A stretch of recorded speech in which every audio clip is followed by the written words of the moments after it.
Hey fellow gamers, welcome to Gaming Basics, your one-stop solution for mastering the essentials. Let's dive in and level up together. In this video, I'm going to show you how to buy sausages in Genshin Impact. To do so, we first need to launch a game via the Epic Games Launcher, and once you're in-game, search for a restaurant, which looks like this one right here, which is signified by the spoon and fork icon in your map. Go close to it, and then press F to interact. So select the first option, which is can I get food to go, and then search for sausage. Scroll down. So here you can see sausage right here. Click on it, and on the bottom right side of your screen, you'll see an option called purchase. Click on it.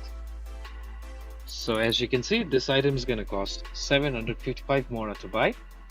So to purchase it, just click on this purchase button and the item will be added to your inventory.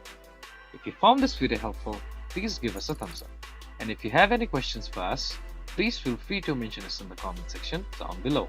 Also, don't forget to hit that subscribe button and ring the notification bell so you never miss out on our latest guides and tutorials. This has been your host Ace. Happy gaming!